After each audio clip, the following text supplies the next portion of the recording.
Since 1941, more than 2.5 million fans have heeded the advice of Harry Carey and have clicked the turnstiles to see the stars of tomorrow.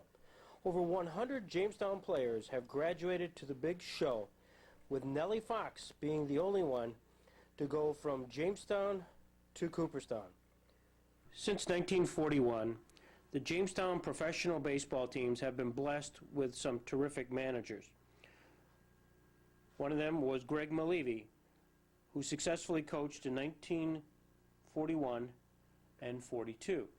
1946 through 1949 saw the Falcons being managed by Marv Olson.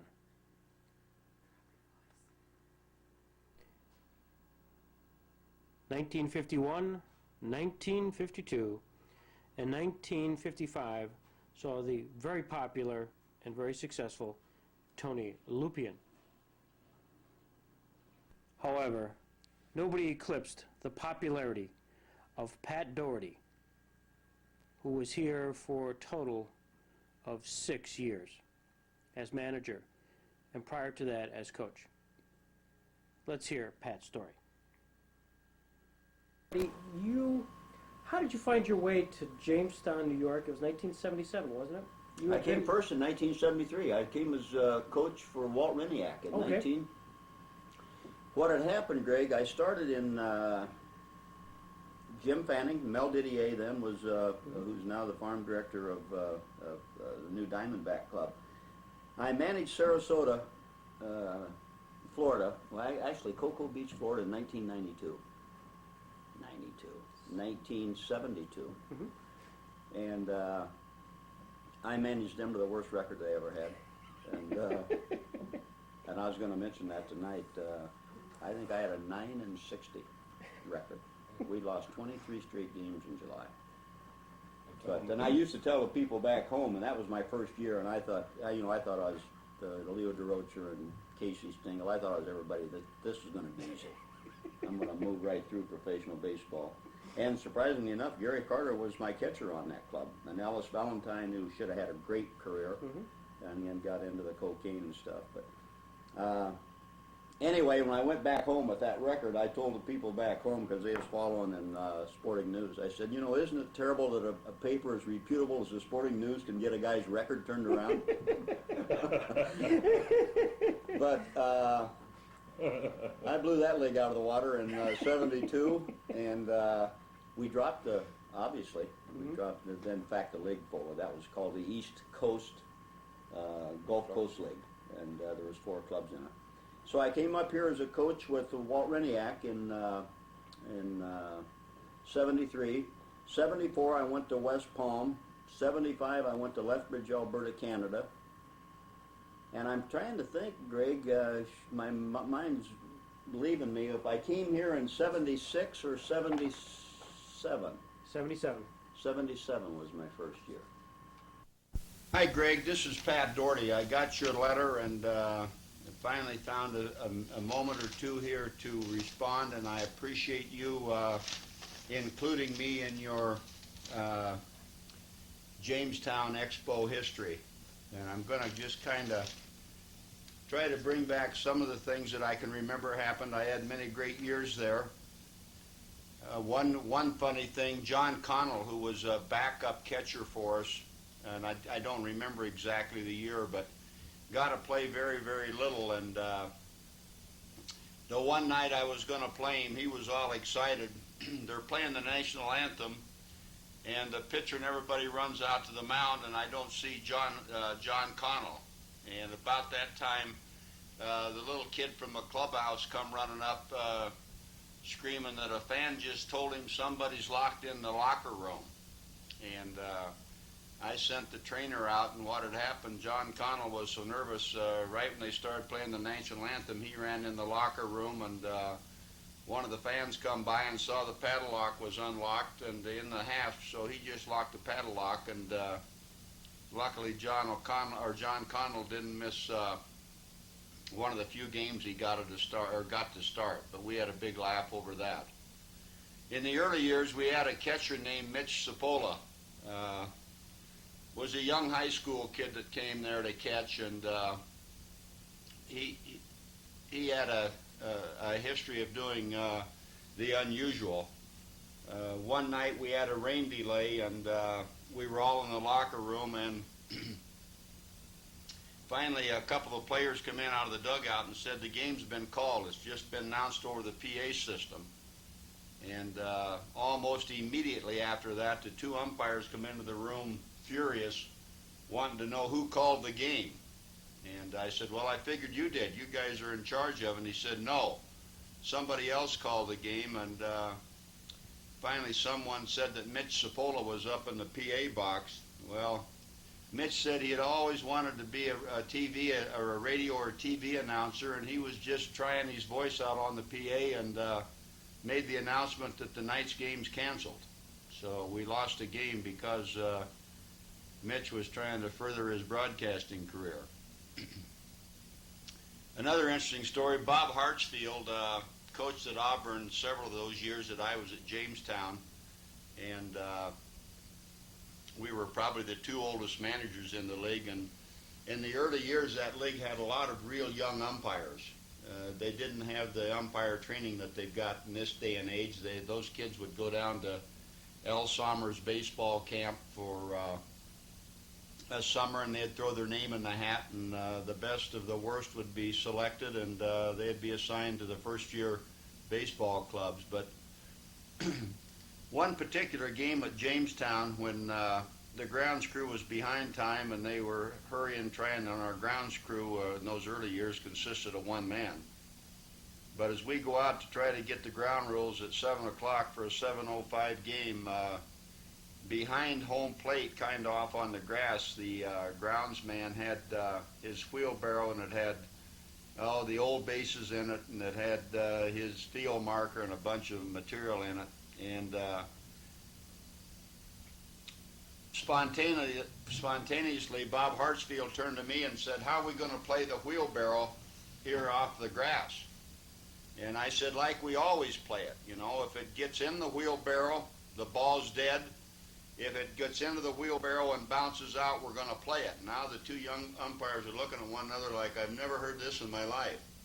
So one of the umpires said to the other, we're not going to have that wheelbarrow out here during the game. We're going to have someone move it. But Bob Hartsfield and I laugh about that to this day.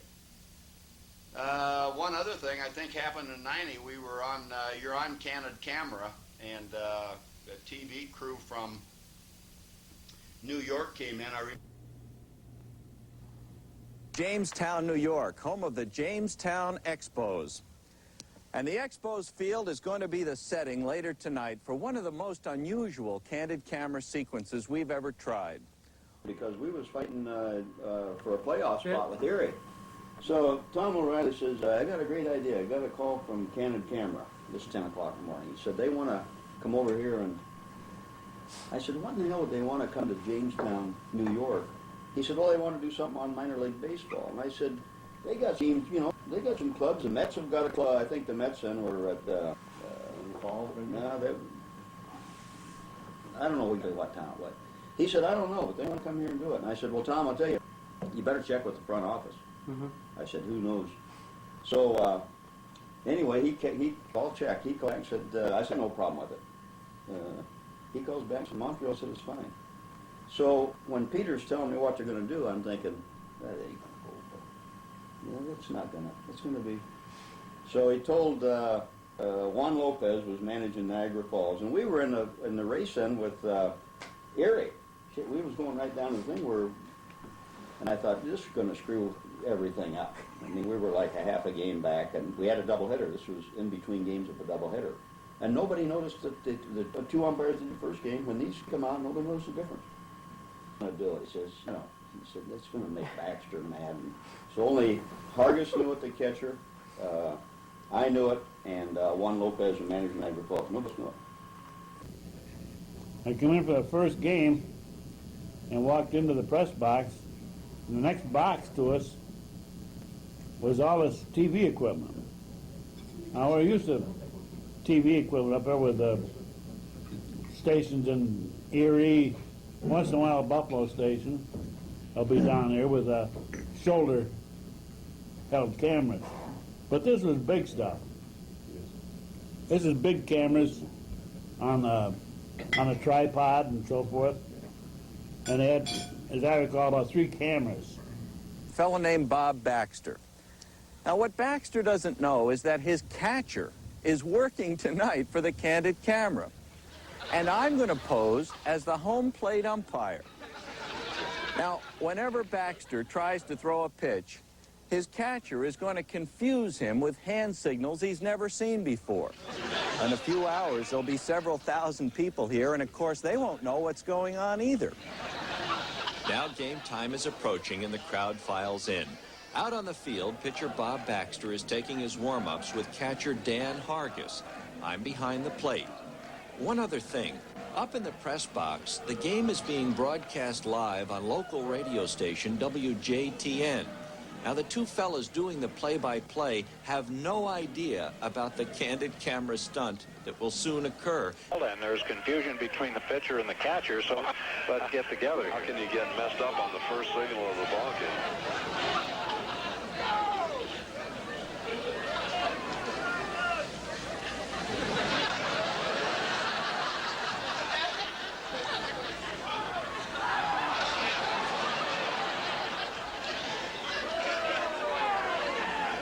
One pass, 3, slider with a pitch. All right, cool. This is ridiculous. I mean, this is the 48th game of the season, fans. If you don't have your signal straight by this time, I mean, you open up with a fastball. 9 times out of 10.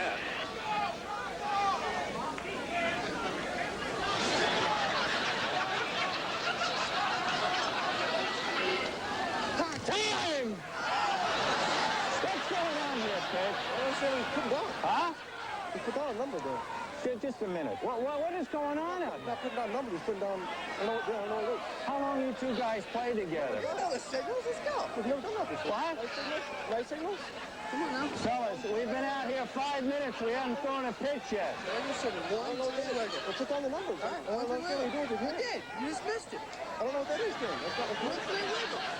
It's on numbers with the fingers. I did. You think you can do this now? We're going to get your manager out here and get you out of this game, fella. I don't know what these are doing. Make sure you keep an eye on me now. I'm watching you. We haven't started the ball game yet. I tell you, maybe it's time for Baxter to get himself a set of glasses. They ought to take him to the optometrist tomorrow to get him examined. As Hargis, evidently not the culprit, he doesn't seem to believe it either for some reason. I don't understand what's going on here. Absolutely don't understand. Looks like Baxter's ready. He's looking in, and he's still nodding no. Still nodding no, and I don't know what he's doing. He's still nodding no. As if he can't see or something. His time is gone. Now the home plate umpire is going to go over and talk to management, I believe, or they're going to put him on base. So it's good news for the refreshment stand. You folks that's down there in the refreshment area, stay in line. We haven't started the ball game yet. I don't have all night to play this game. Well, he's pitched since you were a little league? Pat, he's not giving me numbers. Who hasn't? Yeah, he's always going like this, like this, like this. He's what? He's not putting down numbers. Oh, no, wait, hey, you get back behind the plate.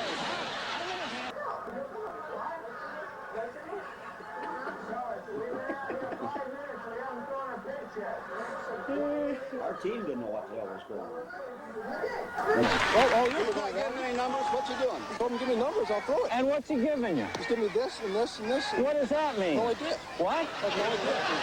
You don't know what it means? Just a minute, I'll run you out of here. What does it mean? What does this mean? No idea. I have no idea. Are you going to throw a pitch tonight, or are we going to stand here and talk about it? What's on a 1? I'll throw a fastball. Are you going to play ball? Of course I am. Yeah, I'm going to give you one more chance to have this fella play ball. Otherwise, we're going to run him out of here. Can't run him out. I don't have any more pitches. Well, we're going to forfeit. All right, let's go. Let's go. Okay, we're still waiting the first pitch. We're getting time called again. And now the umpire again going out to talk to the pitcher. And he pointed, he's out of there. He threw Baxter out of the ball game. Throw him out of the game. Look at Baxter. He just dropped the ball and walked off. He threw Baxter out of the ball game.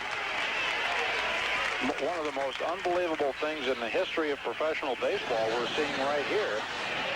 My name's Peter Funt. And I do the Candid Camera show, Bud. And we just caught you on Candid Camera. Now, there's the camera up there taking your picture. And you are one of the nicest guys we've ever caught on Candid Camera, although you're shaking like a leaf. Ladies and gentlemen, we'd like you all to smile because you and the Expos are on Candid Camera. Candid Camera, folks, and we've all been taken. Well, I guess we have. And We I were mean sucked it. right into it, believe me. They did a great job. Remember that all, Pete? Oh, yes. Very fortunate that Skip didn't come out with one of his famous "goddammits." He was very close. He gets a... We're going to travel into Canada to play one of the teams, and they didn't have their passports, so the border guards pulled them off, and I'm thinking, how can we leave these two young kids sitting on a curb in Niagara Falls? And anyway, we went on into Canada, and they sit there until we came back. I couldn't get anybody hold of anybody in our office, but they sit there, and we came back through. They were still in their uniforms, sitting on the curb, waiting for us to pick them up. Some of the things I don't want to remember, I can remember I'd been thrown out of several ball games early in that season, and Jim Fanning, the umpires, Vince McNamara told me that the old commissioner told me that he was going to call the league, or going to call Jim Fanning and John McHale if I got thrown out of any more games. And we were sitting one night right before a game started, and an umpire, we had a real tall umpire, which I hadn't seen before. It had to be 6'7". And jokingly, before we took the lineup out, one of the players sitting by me said, you know, you're not going to be able to look him eye in the eye. Why don't I bring this milk carton, a milk carton that we kept, we used for BP. He said, why don't I bring the milk carton out, and you can get up on the milk carton, and you'll be even with him. I said, that's a good idea. When I go out, you follow me out and set the milk carton down, and I'll get up on it. And anyway, I thought it was a great joke, but the umpire didn't, and he threw me out before the game started, and I can remember pleading with him and said, I told him I didn't use any bad language. What are you throwing me out for? And he said, you're making a travesty of the game. So, also remember Andres Galarraga, who had some great years. Probably our biggest star was Galarraga when I was here. Mm-hmm. I had him. Mm-hmm. And What was he like? very quiet and spoke very broken English. I've got a great story about Galarraga. I got several of them, but he always, and to this day, when he's going bad, he jumps out. He'll jump, you know. Mm-hmm. Anyway, I told him, I said, I want you to stay back. He couldn't, you know. I'm telling him, you know, stay back, back. Mm-hmm. Don't lunge and don't jump out. So I started throwing balls to him. I'd throw just like slow pitch. I'd throw him clear up in the air. I mean, them some bitches had a big, and he'd get watched him and get watched him and get watched him, and I'd say, stay back. Well, the other players got around and they'd laugh. Mm-hmm. I mean, they were laughing because I said, just keep your weight back and watch. It's like slow pitch. Mm-hmm. Watch. Anyway, there's a knock on my door. And it's Galarraga. He can't say much. He comes, he's got tears in his eyes. He says, Pat, no more. No more. So I had to explain.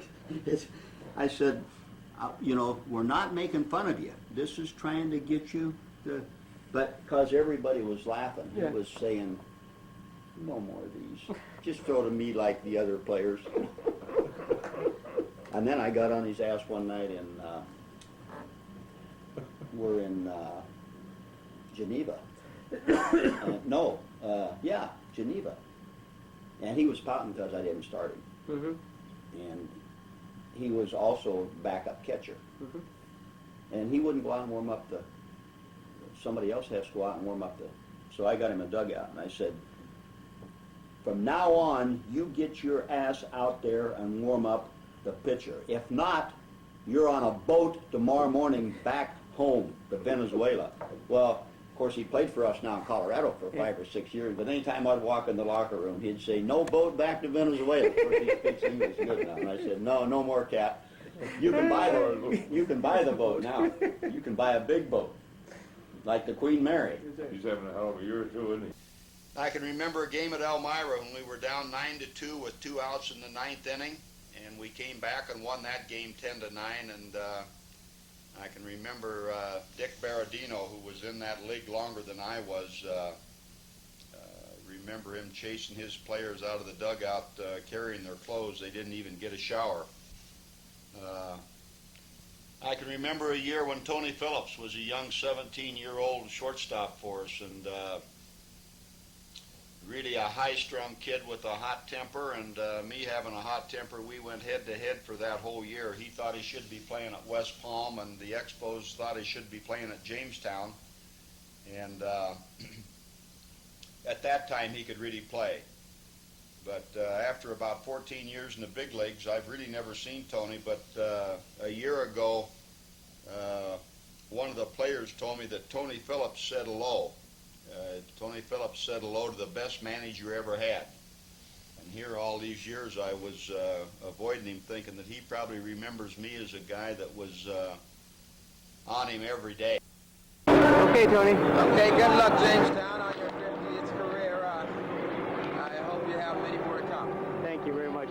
1972 was my first year in Jamestown, and I went up there as a manager of another ball club. But that year we trained our 2A teams. I was managing Cocoa Beach in the Gulf Coast League that year. Of course, Walt Hereniak was the manager of the Jamestown club, but we brought all the players into Jamestown for 10 days of early training. And obviously we just had College Stadium, and then we had that little softball field that sits up on the hill there. And it seemed like that's where I ended up trying to get my Cocoa Beach team ready to play, and then we flew to Florida. And it was a disastrous year. We won 9 games all summer. And I told the Montreal people that we played like we were still on the Little League field there in Jamestown. I remember John McHale coming in our old locker room during a rain delay and watching the rain trickle down on his new suit.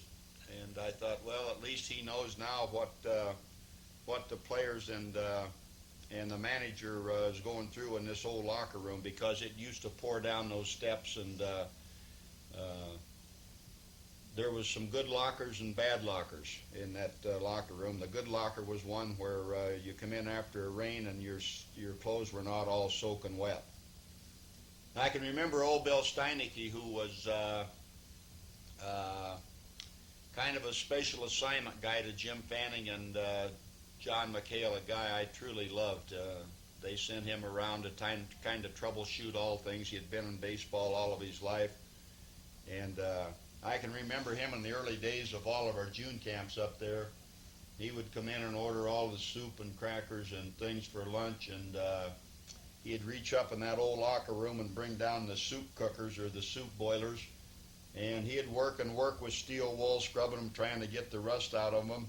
And I asked him one time, I said, "Stoney, we've had tomato soup here for the first 6 days," and he said, "There's still just a little bit of rust left in there." He said, "We got to keep eating the tomato soup until the rust doesn't show, and then we'll get into the bean soup and the minestrone." I remember the opening day in 1990 when John Bowles asked me to go back to manage, and at that time I was a scouting supervisor in Florida, but they needed a manager. And I remember opening day, we had a 1-run lead and against Erie, and they had the bases loaded. And I can remember bringing in our closer to end the game, and I forgot to include him on the lineup card, which was terrible embarrassing. And luckily we grabbed a kid off of Troy Ricker, who we were trying to convert to a pitcher, and could really throw nothing but a fastball, had no breaking ball, and I wasn't sure he could even throw a strike. He had been an outfielder for the previous 5 years in our organization, and he came in and got him out.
terrific.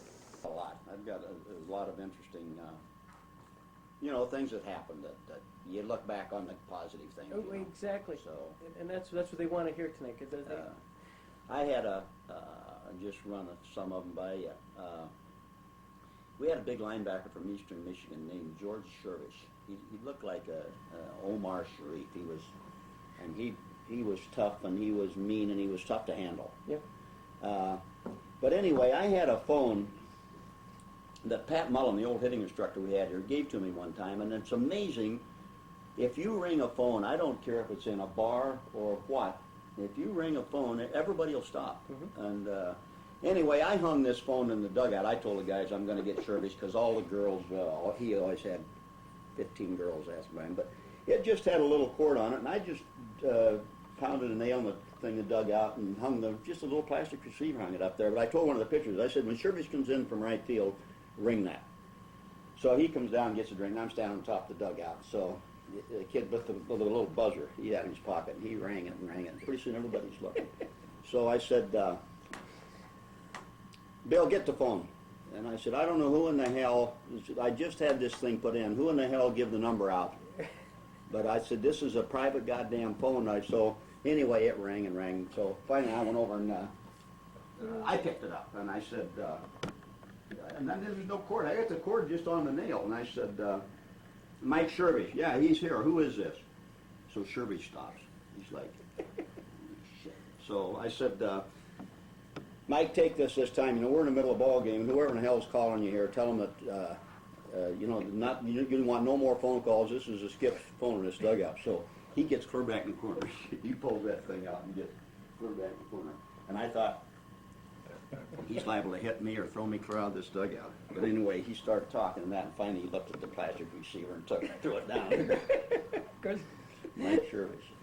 That's beautiful. Great memories there. I remember the time we had the young Latin pitcher was pitching, and all of a sudden he goes into terrible gyrations on the mound, runs around the mound, falls down, flopping around, and Jeff Porter runs out, our trainer, who's now a trainer with the Atlanta Braves. He runs out and I run out, and the kid is absolutely delirious and screaming, and Porter gets his flashlight out. The kid's holding his ear. He gets his little pin light out and a pair of tweezers he had on him and pulls a huge moth that I swear would be impossible to get into someone's ear. But that moth had flown and gotten in that kid's ear, which obviously upset his equilibrium and horrified him, which it probably would if it happened to any of us. Oh, golly, I remember seeing a baseball facility that was very, very poor in the early 70s. I can remember one Sunday afternoon when the groundskeeper was in no shape to prepare the field that we dug the field by hand. And then I watched that field slowly transform into a beautiful park that it is today. I remember Tommy Kassler, the day that he took over as our groundskeeper. And from that day forward, our field got better every day he worked. I remember the constant support of Russ Dietrich. He was behind every positive thing that happened with our team in all those years in Jamestown.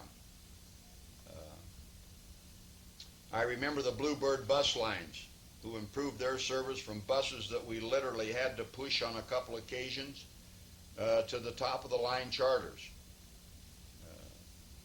I remember the beautiful towns, lakes, and people throughout upstate New York, which was a switch for me coming out of the Middle West.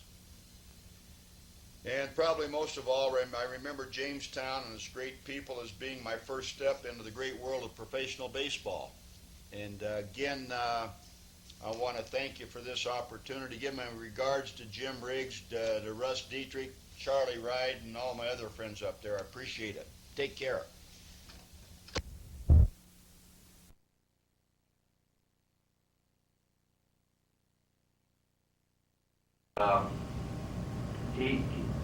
He had a history of doing the unusual. One night we had a rain delay, and we were all in the locker room, and it's just been announced over the PA system. And almost immediately after that, the two umpires come into the room furious, wanting to know who called the game. And I said, well, I figured you did. You guys are in charge of it. And he said, no, somebody else called the game. And finally someone said that Mitch Cipolla was up in the PA box. Well, Mitch said he had always wanted to be a TV or a radio or a TV announcer, and he was just trying his voice out on the PA and made the announcement that tonight's game's canceled today.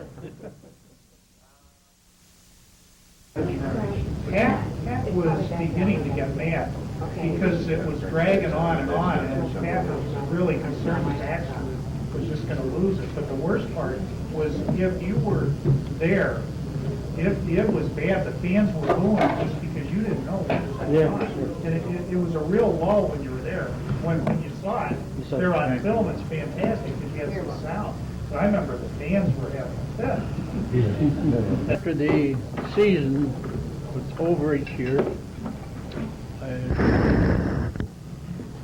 is this close enough? Yep. We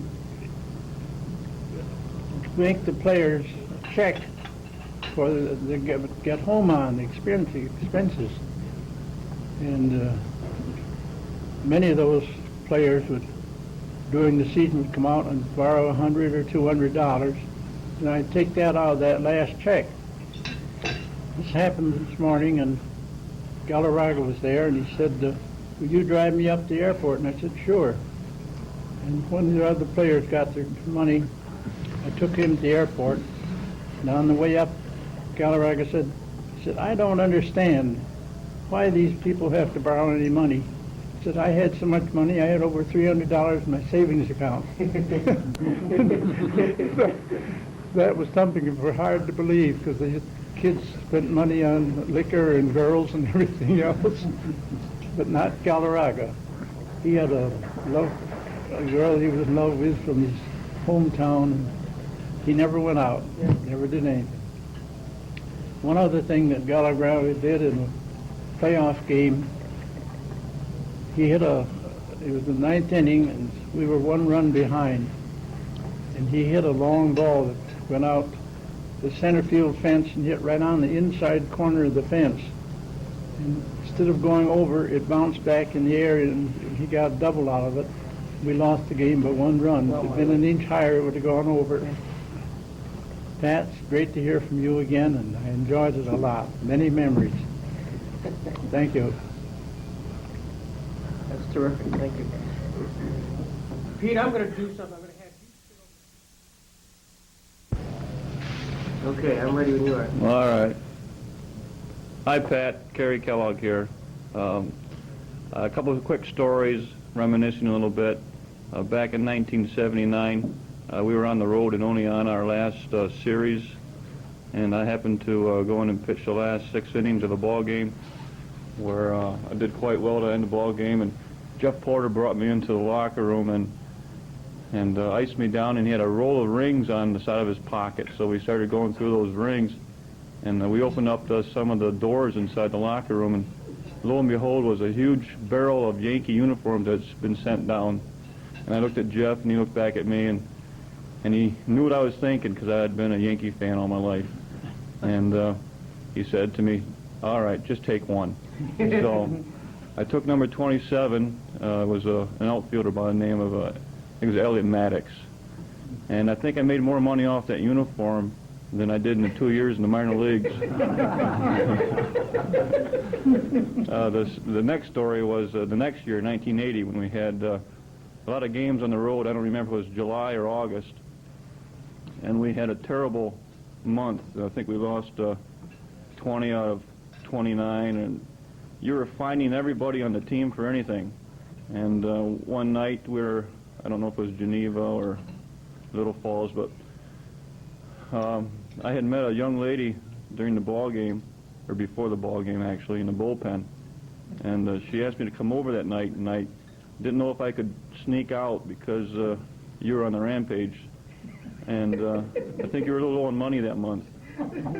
So I did wait till you came by to check all the rooms, and I was in there with Larry Glasscock and they were all laying on the bed playing a couple games, and there was a pair of feet at the end of the bed, and it wasn't me. and you didn't even take time to look to see who was in the bed. But anyway, about 3 o'clock in the morning, I come through the front door of the hotel room, and I heard your voice, and I think you were working on your statistics in the bar room. And it was about closing time, and there was a little closet off to the right, and they had all the jackets in there, probably the customers, or I don't know who they belonged to. But I hid behind one of them until I guess you were on your way back to the room. And this lady came out, and she looked into the closet, she got her jacket, and my face was right behind that jacket. And she screamed. And you come running out, and you didn't say anything but $25. Anyway, those are a couple of stories I remember. It was good to hear from you, Pat, and maybe we'll be in touch some other time. Perfect.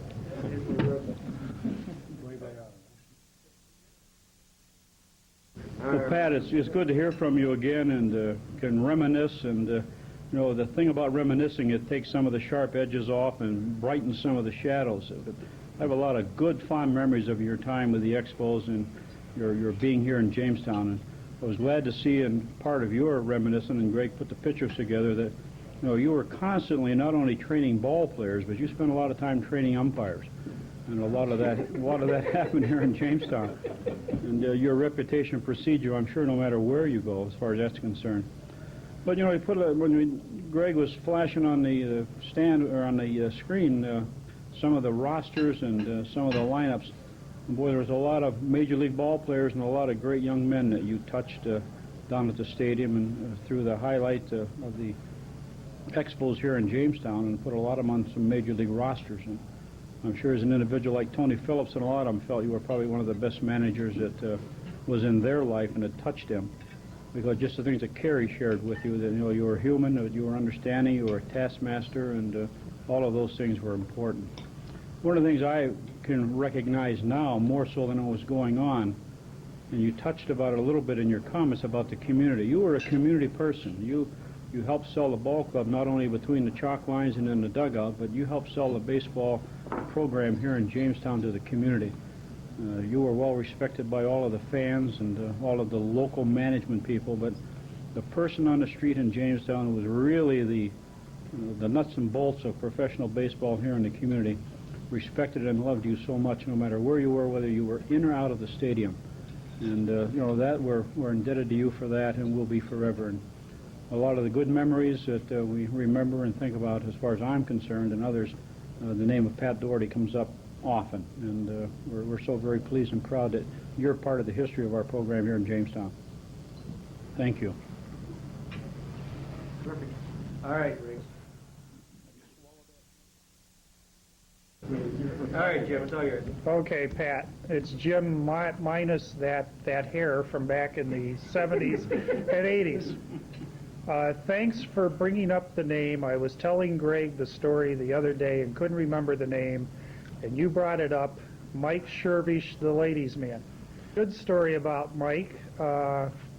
You were standing out at third, you're coaching, and the inning was already on, and the batter due up to the plate was Mike Shervish. And so the batter at the plate, he rounded out or whatever, and it's time for Mike to come up to the plate, and there's nobody on deck, and you're standing out of the box, and you're looking in the dugout, and there's no Shervish. Everybody's looking around for him. The umpire finally says you got to put somebody in, so that you put in a pinch hitter. And this, I think, was early in the game, and you didn't want to lose Mike that early. So in comes the new guy. He's up there to bat, and pretty soon from behind the dugout and through the gate arrives Mike Shervish. Well, of course, I wanted to know what was going on, which you filled me in afterwards. Mike had to go to the John, and he'd gone to the John and missed his time at bat. And that you were rather ticked about the whole affair, but then you told me afterwards, when the inning was over, Mike, he came up to you and he said, I just want you to know, Pat, I'm I'm not mad at you for pulling me from the game, which you didn't go ahead and strangle him then. I remember that. But one of the best stories was, you'll remember pitcher Glenn Kins, who was, I can't remember, a starter or reliever, but you yanked him out of a game. And of course, Pat, you've been a coach and a manager for all these years. You teach team is important, I's not important, everything's for the team. You yank Kins out of the game, and you're out there on the mound with the new pitcher. And that when you got back to the dugout, you found Kins was over in the corner with his back to you, which you went over to find him with a piece of paper and a pen figuring out his ERA, which you weren't too pleased about that. I think that's enough of the stories for now. I want to keep you on an even keel. Thanks for the time, Pat. We'll see you. Perfect. A little bit. Anybody else have a recollection or a reminiscence? Went into his ear, and he, the guy was going to the end. Pat, I can't help but bring back memories as Pat Morrell talked about Galarraga putting money in the bank during the season here in Jamestown. You most certainly must have put some money in the bank, because your per diem payment, you never had to spend it because you lived in the coach's quarters under College Stadium in those days. And I can remember going down there after you had been out one night after baseball doing the things you needed to do in the community, and you were still paying the price for that early that next morning. And there was about 8 inches of water on the floor, and it was about 2 inches above your cot, and you couldn't understand why you and everything you owned was soaking wet. And that was some of the things that you were so generous when you said the less than favorable conditions at the stadium at the time. But because you stuck with it and suffered through it, and now we have a beautiful stadium for people to use and to utilize as a training facility for minor league baseball. But for getting your per diem money, I hope you invested it wisely, and because you certainly made enough during the years you were here by not paying motel bills and living out of the concession stand. All the stories you hear about, I just told Bob Galarraga, he said to tell everybody hello, but probably of the 20 years I was with Montreal, there's probably more stories with Jamestown, or everybody wanted to come to Jamestown. And, Eddie Creech, a lot of guys Kevin got to be here, Frank was here, Eddie Creech got to manage here, Bob Bailey managed here. But from all of those people, it was the Jamestown story. Mm-hmm. And it's, Gab told me, he said, you be sure you go down to the pub, because, that's where we all hung out. Mm-hmm. And there always used to be a joke that they're going to have... they've got a gold seat in there where Daugherty sat, because I used to, I kept Jim in business down there with all the beer I drank. Yeah.